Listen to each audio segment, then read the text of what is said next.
Rajkot city bus ચાલકની બેદરકારીના viral video બાદ એક્શનમાં આવી મહાનગરપાલિકા। મનપાએ તમામ સિટી બસના ડ્રાઈવરોને તાકીદ કરી। ચાલુ બસે બેદરકારી ન દાખવવા માટે ડ્રાઈવરોને મહાનગરપાલિકાની તાકીદ। આવતીકાલે મનપા કચેરી ખાતે ડ્રાઈવરોની બેઠક પણ બોલાવવામાં આવી છે।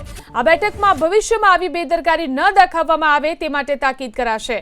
વાયરલ વિડીયો બાદ સિટી બસના ચાલક ઇન્દ્રિતસિંહ મોરીને સસ્પેન્ડ કરી દેવામાં આવ્યા છે।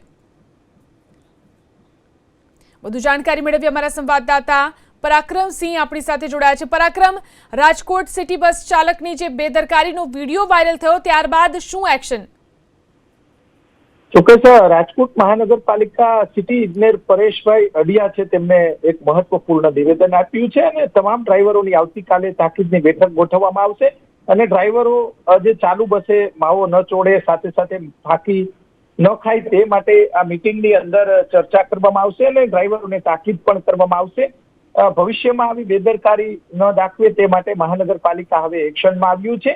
આ જે વિડીયો ગઈકાલે BRTS રૂટનો જે વાયરલ થયો હતો તેમાં ડ્રાઈવર છે તેને સસ્પેન્ડ કરી દેવામાં આવ્યો છે। નવો આદેશ ન થાય ત્યાં સુધી આ ડ્રાઈવર સસ્પેન્ડ કરવામાં આવશે। ઇન્દ્રજીતસિંહ મોરી નામનો જે ડ્રાઈવર છે તેના દ્વારા માવો ચોડતા હોય તેવો જે સ્થાનિક મુસાફર છે તેમના દ્વારા વિડીયો વાયરલ કરવામાં આવ્યો હતો।